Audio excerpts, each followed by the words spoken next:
disebut tahap detoksifikasi. Kemudian hari ke-16 sampai ke-30 itu adaptasi maksimal dari tubuh. Di situ didapatkan energi kita sudah biasa, sudah meningkat seperti kita tidak berpuasa. Kemudian pikiran lebih jernih, berat badan lebih terkontrol, dan terjadi banyak perbaikan sel yang rusak.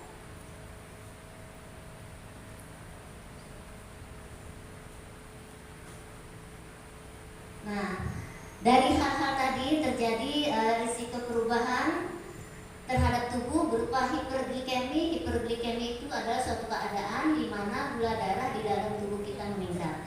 Yang kedua, kebalikannya, hipoglikemi, di mana keadaan gula darah kita menurun. Hal dua yang poin pertama dan kedua ini biasanya terjadi pada orang-orang yang menderita diabetes mellitus atau kencing manis. Kemudian juga resiko perubahannya itu menyebabkan dehidrasi, kekurangan cairannya itu ya. Bisa dilihat dari misalnya tenggorokan kita kering, kemudian kulit yang kering, bibir yang kering. Kemudian risiko perubahan selanjutnya, kekurangan nutrisi atau makanan juga ada berpengaruh terhadap ginjal, kekurangan vitamin dan mineral, gangguan pencernaan. Mungkin bagi yang sakit mah ada mengeluh nyeri ulu hati, mual ya. Kemudian selanjutnya gangguan keseimbangan elektrolit, bisa terjadi kelemahan karena salah satu elektrolit di dalam tubuh disebabkan karena berpuasa itu menurun. Kemudian yang selanjutnya terjadi kelelahan. Saya mau loncat dulu bagaimana puasa untuk misalnya penderita kencing manis, kemudian ibu hamil ya. Saya mau bahas di sini dulu sebelum kita masuk ke tips juga menghadapi puasa. Jadi pada penderita kencing manis itu tergantung penyakitnya. Jadi seorang penderita kencing manis itu ada tiga yang memerlukan disebut 3 tahap, 3 tingkatan. Jadi yang tingkat pertama itu ada penderita diabetes mellitus yang tidak memerlukan obat. Jadi gula darahnya kira-kira antara di bawah 225. Jadi di situ dia tidak menggunakan obat, tapi dia mengatur pola makan. Itu tingkat pertama. Nah, tingkat kedua adalah penderita DM yang memerlukan obat. Di sini pemberian obatnya dengan menggunakan diminum. Jadi ada yang penderita memerlukan obat 1 kali minum, ada yang 2 kali minum. Kemudian tingkat yang ketiga itu penderita diabetes dengan memerlukan obat insulin dengan cara disuntik. Nah, ini juga ada dua penderita yang membutuhkan insulin 1 kali sehari. Ini dianjurkan untuk berpuasa. Kemudian yang kedua, penderita yang membutuhkan insulin 2 kali sehari atau lebih, ini tidak dianjurkan puasa. Makanya di sini ditulis cara disuntik dengan dianjurkan untuk boleh atau tidak berpuasa. Jadi tergantung 2 tingkatan. Saya kembali ke sini dulu. Ini tingkat yang kedua juga begitu. Tapi tingkat kedua ini dibolehkan untuk berpuasa. Dibolehkan. Kalau tingkat pertama dibolehkan, tingkat kedua dibolehkan, kemudian yang tingkat ketiga ada 2 pilihan. Tergantung dia menggunakan insulinnya 1 kali atau 2 kali. Gitu. Jadi di sini bahasanya disarankan boleh atau tidak ya. Selanjutnya ini penderita gastritis atau yang lebih dikenal dengan MA. Itu penderita gastritis sangat baik berpuasa, sangat dianjurkan. Karena apa? Penyebab gastritis itu sebenarnya dulu bukan karena makanan, tapi karena psikis, ya, karena mental. Jadi hal yang demikian itu menyebabkan produksi asam lambung yang meningkat. Sebenarnya bukan makanan. Jadi makanan itu hanya menambah, gitu ya. Faktor utama 90% itu disebabkan oleh psikis, ya. Kemudian untuk ibu hamil dan menyusui ini diperbolehkan puasa, diperbolehkan tidak puasa apabila dikhawatirkan puasa tersebut menyebabkan perkembangan janin dan kesehatan ibu terganggu, itu diperbolehkan untuk tidak berpuasa. Nah, kita masuk ke tipsnya apa saja. Saya ingin menampilkan gambar dulu. Ini gambar sebuah keluarga Ini di siang hari, sebenarnya nggak boleh pegang. Ini contoh aja. Ini di siang hari ada bapak, ada ibu, ada anak-anak. Walaupun dalam keadaan puasa mereka ceria. Kita bisa lihat dari wajahnya, dari senyumnya ya. Ini nanti berkaitan dengan bagaimana sih supaya kita tetap bugar, tetap sehat, tetap ceria pada saat berpuasa. Nah, ada hal-hal yang perlu dipenuhi bagaimana supaya bugar. Yang pertama tentunya cukupi kebutuhan kalori. Nah, cukupi kebutuhan nutrisi ini mencukupi kebutuhan kalori yang pertama. Yang kedua, standar gizi yang seimbang. Jadi kalori untuk kita ibu-ibu, untuk para wanita itu sekitar 1.900. Ini contohnya di sini ya ibu-ibu ya. Ini 1.900. Kemudian untuk pria itu setara dengan 2.100. Ada contoh di sini.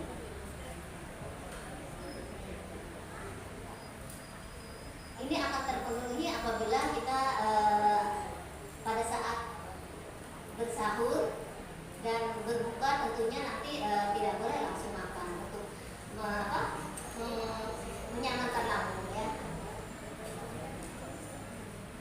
Yang kedua, standar gizi yang seimbang. Apa yang disebut standar gizi yang seimbang? Itu terdiri dari 50% karbohidrat, kemudian 25% lemak, 10 dan 20% protein. Jadi karbohidrat itu bisa berupa nasi, tapi pada saat berpuasa sebaiknya kita menggunakan karbohidrat kompleks ya. Bisa kita lihat contohnya di sini. Nah, ini contoh karbohidrat kompleks. Jadi seperti beras merah, gandum itu adalah contoh karbohidrat kompleks yang memang dia mengenyangkan sehingga pada saat orang berpuasa sangat bagus menggunakan karbohidrat kompleks. Bisa berupa kacang-kacangan, labu, kacang polong, nasi merah, pasta utuh ya. Kemudian juga gandum hitam, kentang juga termasuk. Saya kembali lagi ke sini. Ya, 25% lemak itu berasal dari mentega dan minyak zaitun. Bukan lemak daging ya, bukan. Jadi ada lemak yang boleh, tapi lemak ikan.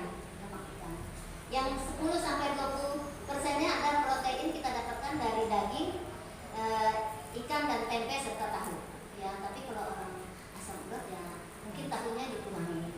Ya, diganti dengan ikan dan daging. Nah, selain dua hal tadi juga kita harus konsumsi vitamin dan mineral secukupnya. Ini contoh menu seimbang ibu-ibu, nggak terlalu ada nasi ya, ada nasi sebagai sumber karbohidrat, kemudian ada telur, protein, ada buah juga, vitamin dan sayur-sayuran ya. Sahur itu disunahkan untuk sahur mendekati waktu imsak ya. Karena kenapa? Supaya waktu lapar itu nggak terlalu panjang. Ditambah lagi nanti kalau kita bisa menggunakan karbohidrat yang tadi, karbohidrat kompleks, itu dia akan lebih panjang waktunya. Kenapa? Itu sudah dijelaskan tubuh mempunyai waktu yang cukup untuk membakar makanan menjadi energi sehingga yang ditakutkan itu badan tidak lemas ya. Kemudian makanan yang dianjurkan adalah makanan dengan karbohidrat kompleks, tadi saya sudah jelaskan, berserat itu dari sayur-sayuran dan protein tinggi. Ini contoh ya. Yang pertama tadi itu apa ya?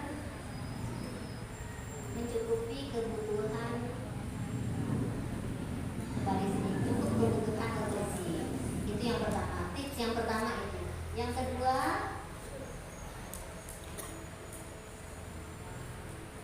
mencukupi kebutuhan cairan.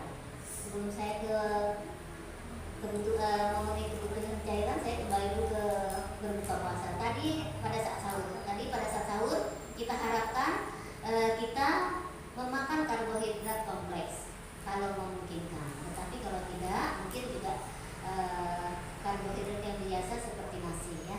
Itu pada saat sahur. Bagaimana berbuka puasanya? Nah, ini ada beberapa waktu yang disunahkan untuk menyegerakan berbuka, yang disarankan tidak makan sekali sebanyak. Mungkin takjil dulu begitu, seperti kurma dan air putih ya. Kemudian kurma itu kenapa kita makan kurma? Karena kurma itu menyuplai energi. Juga kaya kandungan zat gizi seperti kalium ya, magnesium, niacin dan serat. Jadi indeks gulanya tuh standar. Jadi jangan takut ibu-ibu yang mungkin ada yang menderita DN, jangan takut. Kurma itu tidak akan menyebabkan gula darah langsung meningkat, tidak. Karena dia punya indeks glikemik yang sedang. Jadi tidak akan menyebabkan peningkatan yang signifikan ya, atau melonjak gitu ya. Kemudian sebaiknya setelah sholat maghrib berbuka dengan makanan berserat dan vitamin. Selanjutnya yang kita hindari, yang kita tidak boleh, kalau bisa dihindari, tapi memang gorengan enak ya Bu ya. Kalau buka itu kan gorengan enak. Jadi sebenarnya makanan yang dihindari adalah gorengan. Karena itu gorengan itu memang enak Bu, tetapi kalau kita beli di luar minyaknya itu kan hitam. Tega nggak itu kita makan buat kita sendiri? Kalau saya Bu, dulu memang waktu belum tua, sudah punya cerita ya. Waktu dulu saya memang suka, tetapi beberapa kasus ada teman-teman yang memakan itu tiba-tiba harus pasang ring karena dari minyaknya berkali-kali itu ditambah tidak pernah dibuang kita. Jadi saya nggak tega makannya.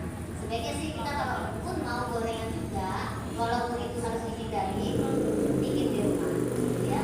Nah, kenapa sebaiknya dihindari? Karena dia memperlambat pengosongan lambung. Jadi kita untuk mabuk juga lama. Dan selain memperlambat pengosongan lambung, dia juga meningkatkan risiko naiknya asam lambung. Jadi itulah kenapa kita menghindari gorengan terutama untuk untuk kita yang menderita gastritis ya. Kemudian juga yang dihindari apa? Zat diuretik seperti kopi, teh, dan makanan yang mengandung garam tinggi. Contohnya apa? Yang siap kita masak seperti kornet, sosis, bakso, mie instan. Kenapa? Karena memicu tubuh banyak kehilangan cairan. Jadi diuretik itu seperti teh itu menyebabkan kita sering kencing. Kalau kita pada saat sahur kita minum teh atau kopi, nanti beberapa jam kemudian kita kencing terus Bu. Jadi itu akan menyebabkan dehidrasi. Itu dihindari.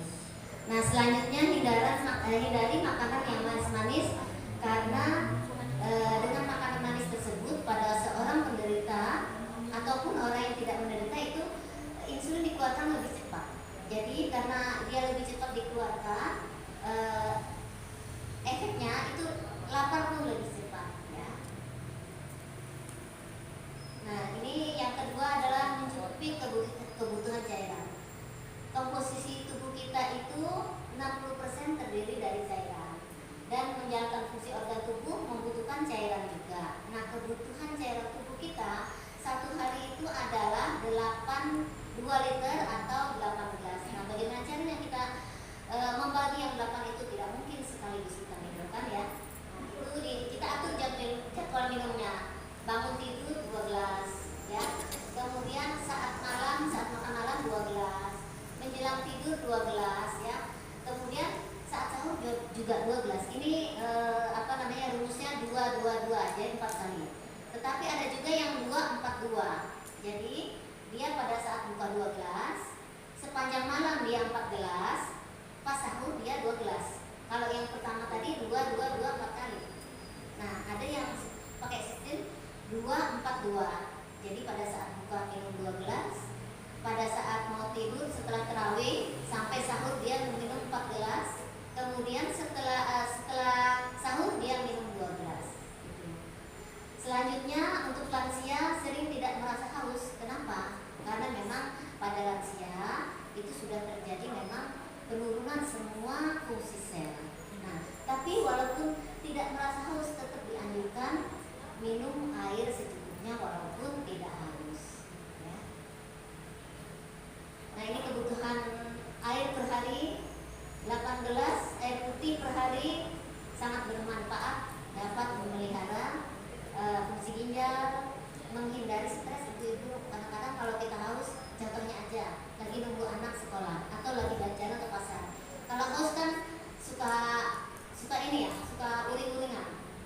mau kita pasti mencari minum kan. Nah, itu. Kemudian juga sangat bagus untuk kulit ya, supaya kulit lebih lembab. Kemudian juga mengontrol kalori, kemudian juga memperlancar pencernaan, kemudian mengurangi risiko kanker kandung kemih. Kenapa? Karena memang seharusnya yang kita minum cairan seperti 8 gelas atau 2 liter per hari memang untuk membasuh, sistemnya dibasuh gitu ya. Kemudian yang ketiga, jangan tidur setelah sahur. Nah ini kenapa? Karena memang memadar ya Bu, bahasa Banjar ya, memadar. Tapi emang enak.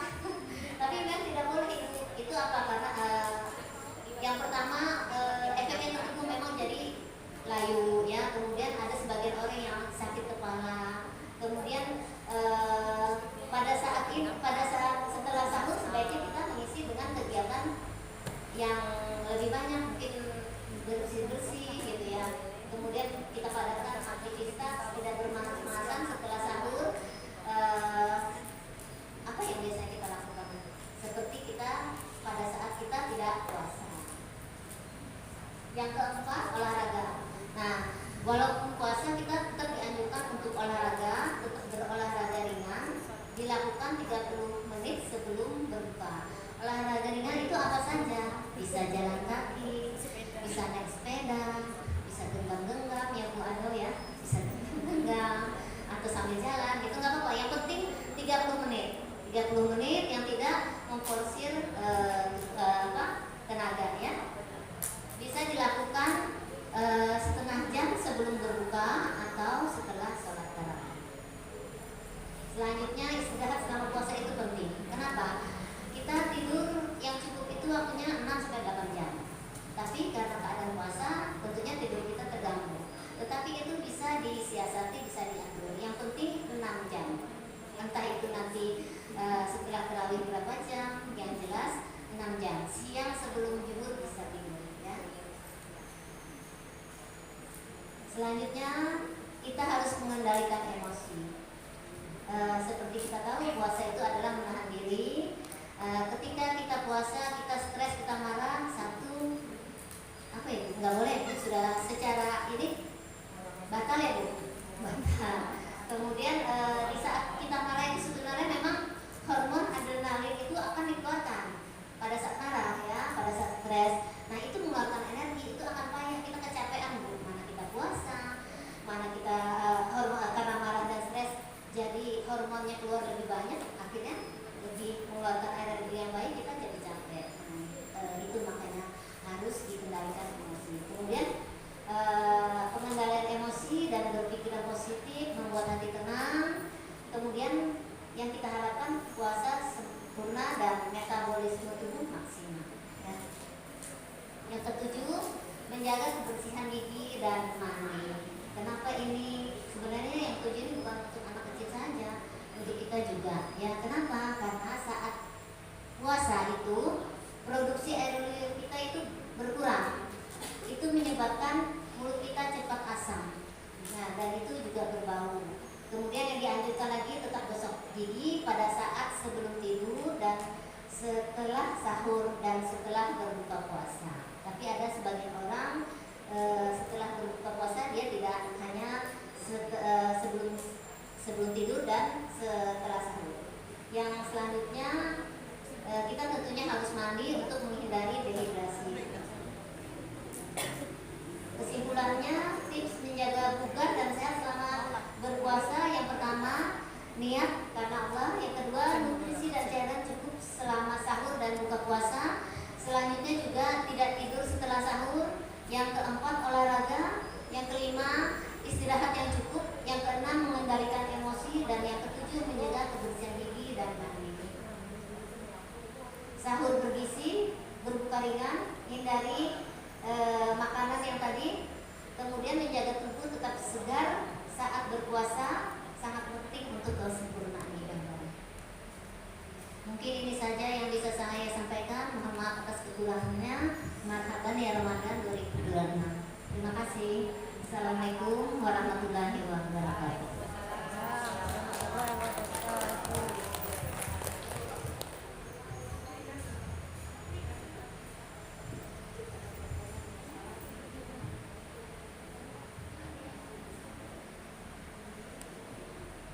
Terima kasih kami ucapkan kepada Ibu yang telah memberikan materi tentang tips sehat ketika kita sedang berpuasa. Bagaimana tadi beliau jelaskan bagaimana tadi